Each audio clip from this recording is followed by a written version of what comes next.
PM की दीर्घायु के लिए सीएम शिवराज ने किया महामृत्युंजय मंत्र का जाप। मोदी के जीवन की सुरक्षा की कामना। कमलनाथ ने पंजाब में घटी घटना को बताया गलत।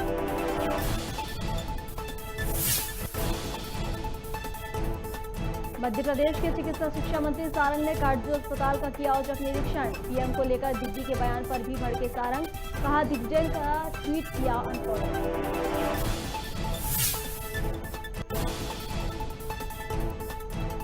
छत्तीसगढ़ में परिजन अब नहीं कर सकेंगे कैदियों से मुलाकात। बेहद जरूरी होने पर केवल अधिकृत वकील को मिलने की इजाजत। जन डीजीपी ने जारी किया आदेश।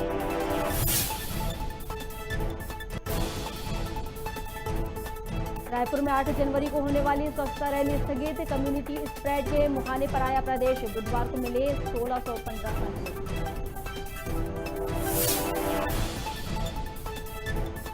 और दमोह में इनकम टैक्स ने मारी रेड। शराब और होटल कारोबारियों के ठिकाने पर मारा छापा। नोट और दस्तावेज जलाने की भी आशंका।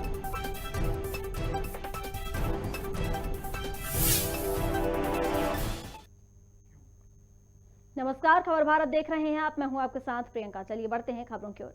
मध्य प्रदेश के मुख्यमंत्री शिवराज सिंह चौहान ने भोपाल के गुफा मंदिर में महामृत्युंजय जाप कर प्रधानमंत्री नरेंद्र मोदी की लंबी आयु की कामना की है। इसके साथ ही पीएम मोदी की सुरक्षा में हुई चूक के मामले में कांग्रेस पर आरोप लगाते हुए कहा कि पीएम की सुरक्षा को जानबूझकर खतरे में डाला गया। इसके साथ ही सीएम ने कांग्रेस को चेतावनी देते हुए कहा कि ऐसी हरकत नहीं करें। वहीं दूसरी तरफ मध्य प्रदेश के पूर्व मुख्यमंत्री कमलनाथ ने प्रधानमंत्री की सुरक्षा में हुई चूक पर एसपीजी को जिम्मेदार बताया है और कहा कि प्रधानमंत्री की रक्षा पूरी न हो पाए तो इससे पूरे विश्व में देश की बदनामी होती है। ऐसा काम नहीं होना चाहिए जो कि देश के लिए संकट बन जाए। प्रधानमंत्री की रक्षा मोदी जी हों, कोई और दूसरा प्रधानमंत्री होए, ये बहुत महत्वपूर्ण है। इसकी रक्षा, प्रधानमंत्री की रक्षा ना हो पाए, ये पूरे विश्व में देश की बदनामी होती है। पर इसके क्या कारण थे, एसपीजी अंत में फैसला करती है। अगर प्रधानमंत्री ने क्या रूट चेंज किया, कितना समय मिला, जो आज सोशल मीडिया में चल रहा है कि कोई नारे लगा रहे हैं प्रधानमंत्री जिंदाबाद, ये कैसे पहुँचे कि कोई भी नेता भी होए वो प्रधानमंत्री के पास नहीं पहुंच सकता। हम भगवान से प्रार्थना करते हैं और उनको धन्यवाद देते हैं कि प्रधानमंत्री जी सुरक्षित है, वो दीर्घायु हो, लगातार देश का नेतृत्व करें, दुनिया को दिशा दिखाएं। और आज हम ये भी प्रार्थना कर रहे हैं, पूरे मध्य प्रदेश में अलग अलग मंदिरों में महामृत्युंजय जाप हो रहा है। प्रधानमंत्री जी की स्वस्थ जीवन के लिए कामना कर रहे हैं लोग। मध्य प्रदेश के चिकित्सा शिक्षा मंत्री विश्वास सारंग ने भोपाल के कोविड अस्पताल काटजू का औचक निरीक्षण किया। इस दौरान मंत्री सारंग ने बताया कि 200 कोविड-19 के बेड तैयार हो चुके हैं, जिनमें केवल 5 पर मरीज भर्ती हैं। प्रदेश भर में 56,000 बेड कोविड मरीजों के लिए रिजर्व कर दिए गए हैं। इस दौरान मंत्री सारंग ने पीएम मोदी को लेकर दिग्विजय सिंह के बयान पर वे भड़क गए और कहा कि अब उन्होंने दिग्विजय सिंह के ट्विटर हैंडल से अनफॉलो कर दिया है, क्योंकि वे अपनी राजनीतिक रोटियां सेकने और सुर्खियों में बने रहने के लिए अनर्गल बातें करते हैं। हमारा भोपाल का जो हमने डेडिकेटेड कोविड हॉस्पिटल बनाया है, काटजू, उसका दौरा किया। पूरे प्रदेश में हमारे सभी जगह हमें जो जो तैयारी करनी है वो हमने कर ली है। लगभग 32,000 बिस्तर हमने प्रदेश में गवर्नमेंट सेक्टर में कोविड के लिए डेडिकेट किए हैं। लगभग 25,000 प्राइवेट सेक्टर में हैं जो हमारे पोर्टल पर रजिस्टर हो चुके हैं। तो इस हिसाब से लगभग 55 से 56,000 बिस्तर अभी हमारे यहाँ मध्य प्रदेश में आज की तारीख में कोविड के लिए हमने रिजर्व किए हुए हैं और ये फिगर हमारा लगभग 60 से 65,000 तक जाएगा। हमें ये बात को लेकर जरूर थोड़ा चिंता का विषय है कि रोज केसेस बहुत तेज बढ़ रहे हैं। कल 594 थे, आज 1033 हैं। टोटल मिलाकर 2475 एक्टिव केस हुए हैं। मैंने तो दिग्विजय सिंह जी का ट्विटर जो मैं पहले फॉलो करता था उसको अनफॉलो कर दिया, क्योंकि समय कौन खराब करे अपनी राजनीतिक रोटी सेकने के लिए और अपनी केवल सुर्खियों में बने रहने के लिए इस तरह की अनर्गल बातें करते हैं। 137 करोड़ जनता के चुने हुए प्रतिनिधि को आप इस तरह से कहोगे दिग्विजय सिंह जी? शर्म आती है, आपका लोकतंत्र में विश्वास नहीं है। और मैंने दिग्विजय सिंह जिस प्रकार से रोज अनर्गल ट्वीट करते हैं, तो मैंने उनको आज ही अनफॉलो कर दिया। अभी तक मैं उनको फॉलो करता था। पंजाब के फिरोजपुर में हुई प्रधानमंत्री की सुरक्षा में चूक मामले पर नगरीय विकास एवं आवास मंत्री भूपेंद्र सिंह ने बयान दिया है। उन्होंने कहा कि देश के लिए यह घटना दुर्भाग्यपूर्ण है। वहीं कांग्रेस पर आरोप लगाते हुए कहा कि कांग्रेस ने आपराधिक षड्यंत्र के तहत पीएम मोदी के काफिले को फ्लाईओवर पर रोका है। जिस जगह प्रधानमंत्री का काफिला रोका गया, वहां से पाकिस्तान की सीमा केवल 30 किलोमीटर दूर है। लिहाजा पीएम की सुरक्षा में चूक साजिश के तहत रची गई है। ऐसे एक आपराधिक साजिश की है। मैं मानता हूं कि इसकी बहुत बारीकी से जांच होगी, जैसा माननीय गृह मंत्री जी ने कहा है। और जहां पर काफिला रोका गया, वहां से पाकिस्तान की बॉर्डर मात्र 30 किलोमीटर है। और प्रधानमंत्री जी की सुरक्षा में किस तरह से एक योजनाबद्ध तरीके से बाधा पहुंचाई गई, एक षड्यंत्र किया गया, ये आपराधिक कृत्य की श्रेणी में आता है। और कांग्रेस की इसके पीछे साजिश थी। और कल ईश्वर की कृपा है कि माननीय प्रधानमंत्री जी सुरक्षित आ पाए। मंदसौर के महाराणा प्रताप बस स्टैंड पर विधायक यशपाल सिंह सिसोदिया ने सभी क्षेत्रीय सरपंचों और जनप्रतिनिधियों के साथ एक प्रेस वार्ता की है, जिसमें उन्होंने त्रिस्तरीय पंचायत चुनाव के सवाल पर कांग्रेस को जिम्मेदार ठहराया है। साथ ही महाराणा प्रताप बस स्टैंड से लगती जमीन पर कहा कि यह भूमि काफी विवादों में रही है। हमने सुप्रीम कोर्ट के फैसले के बाद अब इस जमीन का उपयोग दिल्ली के जंतर मंतर की तरह धरना प्रदर्शन स्थल बनाने की मांग की है। परिषद के अधिकार क्षेत्र में सुप्रीम कोर्ट के निर्णय के कारण से जो भूमि 1054 जिस पर कथित रूप से किसी एक वर्ग का, किसी एक समाज का कब्जा था, वो कब्जा भी हट गया। नगर पालिका परिषद को वो 1054 की भूमि लगभग 3 हेक्टेयर, लगभग 15 बीघा जमीन उनके अधिकार क्षेत्र में आ गई है। 1041 पर महाराणा प्रताप बस स्टैंड काबिज है, 1054 अभी भी रिक्त पड़ा हुआ है। मैंने एक सुझाव दिया है जिला प्रशासन, पुलिस प्रशासन को कि गांधी चौराहे पर जिस प्रकार से धरना प्रदर्शनियां लगती है और पूरा गांधी चौराहा अवरुद्ध हो जाता है, 1054 का भी पूरा बेल्ट खाली पड़ा है। नगर के मध्य में बस स्टैंड पास में, यहाँ पर रेस्टोरेंट है, यहाँ पर टॉयलेट्स है, यहाँ पर सारी सुविधा है, पेयजल की व्यवस्था है। तो ऐसे में 1054 की जो भूमि है वो अधिकार क्षेत्र में नगर पालिका की चुकी आ गई है। और जिन लोगों की आपत्तियों जो विवाद था, वो आपत्ति विवाद जब समाप्त हो गई है, डिलीट हो गया सारा घटनाक्रम। तो ऐसी स्थिति में 1054 पर एक ऐसी व्यवस्था सुनिश्चित करना चाहिए ताकि धरना, प्रदर्शन, ज्ञापन देने के सब काम यहाँ पर हो सके। चलिए अगली खबर की ओर बढ़ते हैं। डबरा में आशा कार्यकर्ताओं और सुपरवाइजरों ने डबरा बीएमओ कार्यालय पर नारेबाजी करते हुए विरोध दर्ज कराया है। आशा उषा कार्यकर्ताओं का कहना है कि उन्हें कोरोना टीकाकरण में कार्य करने के दौरान 200 रुपए प्रति सत्र के हिसाब से प्रोत्साहन राशि दिए जाने का प्रावधान था, जो कि उन्हें जनवरी-फरवरी 2021 से लेकर आज दिनांक तक नहीं मिला है। बीएमओ अरविंद कुमार शर्मा का कहना है कि मामले उनके संज्ञान में आ गया है। 7 दिनों के अंदर समस्याओं का समाधान कर दिया जाएगा। पूरी करो हमारी मांगे, पूरी करो हमारी मांगे, पूरी करो आशा शोषण बंद करो, आशा शोषण बंद करो, आशा शोषण बंद करो हमारी मांग। आशाओं की ड्यूटी कोविड में लगातार लगाई जा रही है। आशा बाकी कर्मचारियों, जो परमानेंट कर्मचारी हैं, उनके साथ कंधे से कंधा मिलाकर बराबर कंटिन्यू काम कर रही हैं। सुबह 5 बजे से 7 बजे तक उनकी ड्यूटी रहती है, उनके साथ ही काम करती हैं। लेकिन जो 200 रुपए की राशि आशाओं के लिए मंजूर की गई थी, वो आज तक आशाओं को 200 रुपए कोविड सत्र का नहीं मिला है।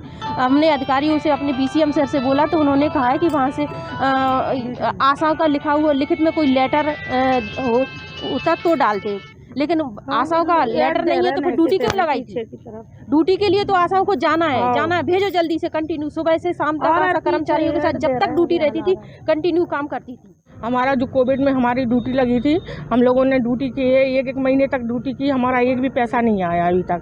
और अभी भी दिन रात काम कर रहे हैं, सर्वे से लेके पूरी वैक्सीनेशन सब कुछ करवाया, फिर भी एक भी पैसा नहीं आ रहा है। क्या कहते हैं अधिकारी? अधिकारी के बजट नहीं आया, लेटर नहीं आया, शिकायत की? आदेश नहीं है, हमको यही बोलते हैं, हमको आदेश ही नहीं है। नहीं, हमने कहीं शिकायत नहीं की। हाँ, BCM सर से बोला है, जो हमारे अधिकारी हम लोग पैसे डालते हैं वो हमारे, उनका क्या कहना है? वो कह रहे हैं हमारे पास बजट ही नहीं है, हम क्या डालें। आशा कार्यकर्ताओं का मानदेय भुगतान किया जा चुका है, पर इसमें अगर किसी का रह गया है तो उसका मैं परीक्षण करवाता हूँ। यदि उन्होंने ड्यूटी की है तो उनको निश्चित भुगतान किया जाएगा। कहना है सर काफ़ी दिनों से घूम रहे हैं, आप लोगों को भी बता चुके हैं उसके बाद? नहीं, मेरे को अभी लिखित में ये नहीं आया है मेरे पास कि मतलब कौन कौन, मैं BPM से पूछता हूँ किन किन ने ड्यूटी की है, और जिसने ड्यूटी की है अगर उन्होंने तो उनको मानदेय 100% मिलेगा। सर कुछ लोगों का कहना है कि हमने मौखिक आदेश पर ड्यूटी की थी, ड्यूटी लेटर हमको मिले नहीं, और अगर मौखिक आदेश पे भी ड्यूटी की है तो भी उन्हें मानदेय मिलेगा। सर कब तक ये समस्या हल कर दी जाएगी? 7 दिन में। कोरिया जिले के केल्हारी का छत्तीसगढ़ ग्रामीण बैंक इन दिनों ग्रामीणों के लिए परेशानी का सबब बना हुआ है। पिछले दिन से बैंक का लिंक खराब होने की वजह से ग्रामीण परेशान हो रहे हैं। बता दें, दूर दराज इलाकों से ग्रामीण बैंक में अपने खाते से रुपए निकालने आते हैं, लेकिन खाली हाथ वापस लौटना पड़ रहा है। ग्रामीणों का कहना है कि वे लगातार 3 दिनों से बैंक के चक्कर काट रहे हैं, लेकिन बैंक प्रबंधक लिंक खराब होने का हवाला देकर वापस लौटा रहे हैं। वहीं इस मामले में बैंक प्रबंधक ने बताया कि रायपुर से टेक्निकल टीम पहुंची हुई है, जल्द ही इंटरनेट राउटर ठीक कर लेनदेन की प्रक्रिया सुचारू रूप से चालू कर दी जाएगी। 3 दिन से मैं आ रहा हूं बैंक में, यहाँ बहुत परेशानी है, लिंक फेल बता रहे हैं, पैसा नहीं निकल पा रहा। मेरे यहाँ सिलेंडर भी ख़त्म हो चुका है। घर के लोग मेरे को बार बार बोलते हैं पैसा निकाल के ले आओ, सिलेंडर ले आइए। और 2-3 दिन से मैं आ रही हूँ, अब बोलते हैं लिंक फेल है, लिंक फेल है, लिंक फेल है, ऐसे करते हैं। और पैसा निकलवाने आज लास्ट इसमें समूह के उससे आए हैं, गाड़ी बुकिंग करके आए हैं। कितने लोग आए थे आप लोग? हम 11 लोग हैं, 11 लोग हैं। एक दिन और आए थे तो बोल रहे लिंक फेल है। मिस्त्री आए हुए हैं, रिपेयर कर रहे हैं। राउटर यहाँ अवेलेबल नहीं है, वो रायपुर से आ रही है, तो कुछ समय लगेगा। देखिए कल तक अगर ठीक हो जाता है तो जल्द से जल्द जो है काम फिर से होगा। अशोकनगर में एक युवक कोरोना संक्रमित पाया गया, जिसे कोविड केयर सेंटर में भर्ती करा गया है। बता दें, युवक आज सुबह ही अपनी दादी के साथ इंदौर से लौटा था। एहतियात के रूप में युवक की दादी को भी कोविड केयर सेंटर में रखा गया है। हाँ, एक मरीज कोरोना पॉजिटिव आया जिसकी जांच इंदौर में हुई थी। मरीज को मैं खुद कोविड केयर सेंटर में देखने गया था, उसका हालचाल जानने गया था। तो मरीज की कंडीशन बहुत सामान्य टाइप की थी, मतलब कहना चाहिए एक माइल्ड कोल्ड था, थोड़ा सा सर्दी रहा होगा। बाकी फीवर, स्वाद लेने में क्षमता में कोई कमी नहीं, सांस लेने में कोई तकलीफ नहीं, इज़ ऑल राइट। मरीज से मैंने पूछा तो उसने मुझे बताया कि मेरे नीचे के होठ में सूजन थी, उसके लिए मैं पतंजलि हॉस्पिटल है बाबा रामदेव का, हरिद्वार दिखाने गया था। तो उन्होंने बोला कि हम आयुर्वेदिक दवाएँ देते हैं, ऑपरेशन होगा इसका जो हम नहीं कर सकते। तो इसके लिए मरीज वहाँ से इंदौर चला गया। इंदौर में उन्होंने अपनी होठ की जांच कराई तो ऑपरेशन की सलाह दी गई। और एक प्रोटोकॉल होता है, जब भी कोई ऑपरेशन होता है उससे पहले हम लोग भले सामान्य मरीज हो कोविड टेस्ट करते ही हैं। तो ऐसा ही इंदौर में भी किया। उसमें कोविड टेस्ट में वो पॉजिटिव आ गया। उसके साथ उसकी दादी भी थी जिनको कोई सिम्टम नहीं है, लेकिन उनका कोविड टेस्ट नहीं हुआ है। तो एहतियात के तौर पे हमने उनकी जो घोसी मोहल्ले का युवक है 26 साल का, उसके साथ उनकी दादी को भी हमने अपने कोविड केयर सेंटर में भर्ती कर लिया है। और उन्होंने कहना चाहिए मतलब कोई उनको तकलीफ तो है नहीं, तो सामान्य दवाइयों पे ही रखा है हमने। बैरसिया के नजीराबाद में इंडिगो पेंट कंपनी के कार्यकर्ताओं ने कैंप लगाकर पेंटरों से मुलाकात की, जिसमें पेंटरों को कोरोना से बचाव की जानकारी दी गई। इसके साथ ही कंपनी के डीलर राम गुर्जर ने सभी पेंटर्स को मास्क और हेलमेट देकर उनका सम्मान किया और बताया कि मास्क जीवन के लिए बहुत जरूरी है, मास्क हमेशा लगा कर रखें। इसके बाद उन्होंने पेंटरों से हेलमेट पहनकर वाहन चलाने की भी अपील की।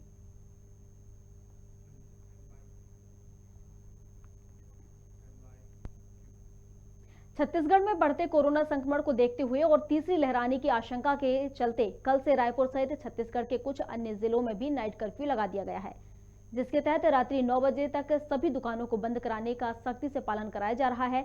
इसका जायजा लेने के लिए रायपुर कलेक्टर और एसपी सड़कों पर निकले। करीब 20 गाड़ियों के काफिले ने शहर के मुख्य सड़कों पर गश्ती लगाई। आम नागरिकों को सूचित किया जाता है, कोरोना के बढ़ते संक्रमण को देखते हुए रात्रि 9 बजे से प्रातः 6 बजे तक रात्रि कर्फ्यू लगाया गया है। अपने अपने घरों में रहें। व्यवस्था बनाने में पुलिस। इसी तरह रतलाम में भी कोरोना के बढ़ते मामलों को देखते हुए कलेक्टर कुमार पुरुषोत्तम ने सख्त दिशा निर्देश दिए हैं। उन्होंने कहा कि मास्क का उपयोग न करने वालों पर कड़ी कार्रवाई की जाएगी और कोरोना के नियमों का उल्लंघन करने पर जेल भी भेजा जाएगा। इसके बाद एसडीएम अभिषेक गहलोत और सीएसपी हेमंत चौहान ने सड़क पर उतरकर मास्क न पहनने वालों पर चालानी कार्रवाई की और दुकानें भी बंद करा दी। आपको बता दें कि शहर में एक साथ 14 लोग कोरोना संक्रमित मिले हैं। बेसिकली जो बिना मास्क के जो लोग निकल रहे हैं उनके खिलाफ कार्रवाई कर रहे हैं। जो भी ट्रैवल कर रहे हैं उन सबके खिलाफ कार्रवाई कर रहे हैं। ऐसी दुकानें ऐसे बेसिकली अगर कोई सल्फार की दुकानें हैं या सराफा की दुकानें हैं, आज एक सल्फार की दुकानें भी बंद कराई है, 2 सराफे की दुकान बंद कराई है जिन्होंने मास्क नहीं लगाया है। तो सबसे अपील यही है कि मास्क अनिवार्य रूप से लगा के रखें ताकि हम कोविड की 3rd लेयर से बच सकें।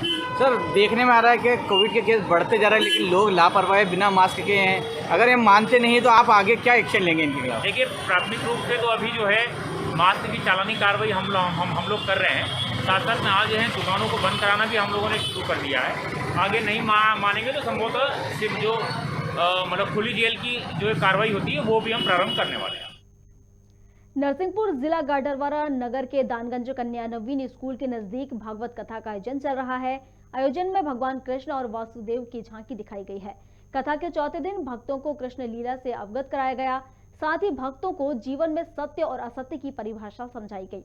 कृष्ण वासुदेव की झांकी देखकर महिला, बच्चे और बुजुर्ग सभी झूमते नजर आए।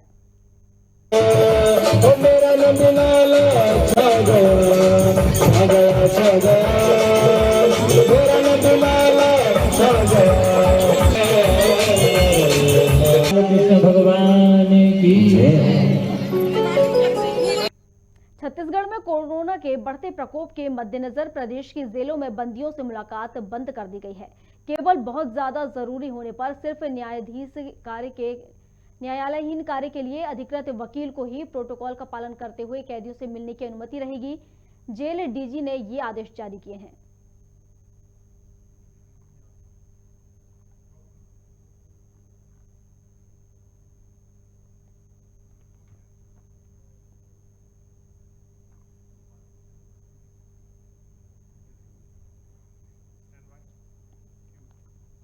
गृहमंत्री डॉक्टर नरोत्तम मिश्रा ने कहा कि पिछले 24 घंटे में प्रदेश में 1033 नए केस सामने आए हैं। 102 ठीक हुए हैं और एक्टिव केस 2475 बचे हैं।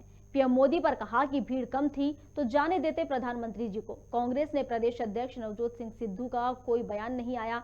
पंजाब के पूर्व मुख्यमंत्री कैप्टन अमरिंदर सिंह पहले ही सिद्धू को पाकिस्तान का दोस्त बता चुके हैं। सोनिया गांधी को जवाब देना चाहिए, उनसे ज्यादा सुरक्षा का दर्द किसी ने नहीं देखा होगा। कोरोना के क्षेत्र में आज संपूर्ण मध्य प्रदेश में 1033 प्रकरण कोरोना के नए आए हैं। जो कहते हैं वो करते हैं। हमने कहा था कि जिस घर से पत्थर आएंगे उस घर के पत्थर निकाले जाएंगे। अब उस अधिनियम ने कानून का रूप ले लिया है और कल गजट नोटिफिकेशन जारी हो गया है। वसूली अधिनियम के तहत अभिकरण का गठन किया गया है और इसमें जो भी शासकीय संपत्ति, निजी संपत्ति को नुकसान पहुंचाएगा, सार्वजनिक संपत्ति को नुकसान पहुंचाएगा, उसकी अब खैर नहीं है। संपत्ति की भरपाई उस व्यक्ति से की जाएगी। अब दंगाइयों की इस प्रदेश में खैर नहीं है और कोई भी दंगाई अब बचेगा नहीं कानून के हाथों से। अच्छा, भीड़ कम थी तो जाने देते ना प्रधानमंत्री जी को, क्यों रोका? ये इस बात का जवाब है। घटना के 16 घंटे बीत जाने के बाद भी कांग्रेस के अध्यक्ष नवजोत सिंह सिद्धू जी का कोई भी अभी तक एक बयान नहीं आया, ट्वीट नहीं आया। अब माननीय पूर्व मुख्यमंत्री अमरिंदर सिंह जी इनके पाकिस्तान से कनेक्शन बता चुके हैं कि इमरान खान पाकिस्तान के प्रधानमंत्री अपने आप को भाई भाई कहते हैं। मैं तो कहना चाहता हूं राष्ट्रीय अध्यक्ष सोनिया गांधी जी से कि उन्हें विस्तृत रूप से इसके बारे में स्पष्टीकरण देना चाहिए। ये माननीय मोदी जी का सवाल नहीं है, देश के प्रधानमंत्री का सवाल है और माननीय सोनिया जी, आपसे ज्यादा सुरक्षा की चूक कौन जानता होगा? आपके परिवार ने तो वो दंश झेला है। मैं यहाँ स्पष्ट कर देना चाहता हूँ, लॉकडाउन करने का, बाजार बंद करने का कोई भी प्रस्ताव गृह विभाग पर विचाराधीन नहीं है, इसलिए कोई भ्रम फैलाता है।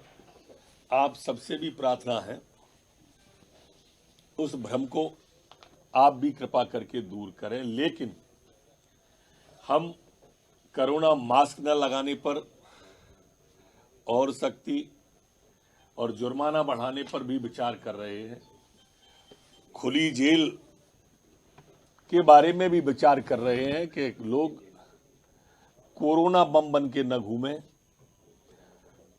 तीसरी लहर रोकने के लिए पूरी तरह से संकल्पित हैं। मुख्यमंत्री जी स्वयं प्रतिदिन बैठक ले रहे हैं। कल भी बैठक लेके कोरोना गाइडलाइन उन्होंने जारी की है। जो शादी में, अंतिम संस्कार में भीड़ भरे कार्यक्रम जो प्रतिबंधित किए हैं वो यथावत जारी रहेंगे। रात्रिकालीन कर्फ्यू यथावत जारी रहेगा। कोरोना प्रोटोकॉल का सब पालन करें, ऐसी प्रार्थना है। नेमावर में हुए हत्याकांड के मामले में परिवार की बेटी भारती द्वारा न्याय यात्रा निकाली जा रही है, जिसे कांग्रेस का समर्थन मिला हुआ है। इसी कड़ी में यात्रा बुधनी विधानसभा के रेहटी पहुंची, जिसमें बड़ी संख्या में आदिवासी समुदाय सहित कांग्रेस के स्थानीय नेता भी शामिल रहे। वहीं कांग्रेस के पूर्व मंत्री सज्जन सिंह वर्मा भी पहुंचे और भाजपा सरकार को कटघरे में खड़ा करते हुए आदिवासी परिवार को जल्द से जल्द न्याय दिलाने की मांग की है। हालांकि इस मामले में पुलिस ने आरोपियों की गिरफ्तारी कर ली है और मुख्यमंत्री ने भी सीबीआई जांच की सिफारिश की है।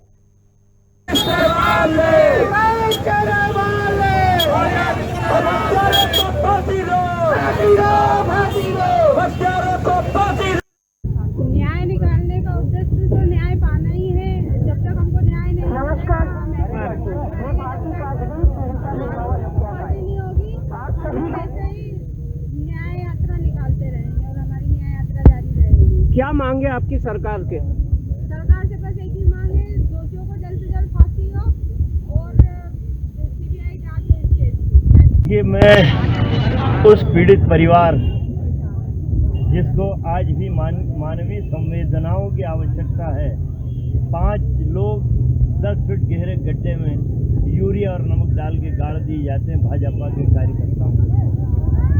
एक प्रदेश का मुख्यमंत्री जिसके क्षेत्र में मैं चल रहा हूँ, इस भारत की बेटी भारती न्याय मांगने के लिए बुधनी विधानसभा पे पैदल चल रही है। पैर लहूलुहान है, दिल जख्मी है, हर चीज मतलब मैं ये कहूँ कि मानवता की संवेदना मांग रही है।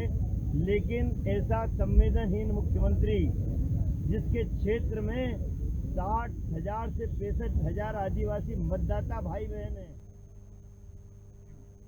खबर भारत में खबरों का सिलसिला लगातार जारी है। आप बने रहिए हमारे साथ और देखते रहिए खबर भारत। नमस्कार।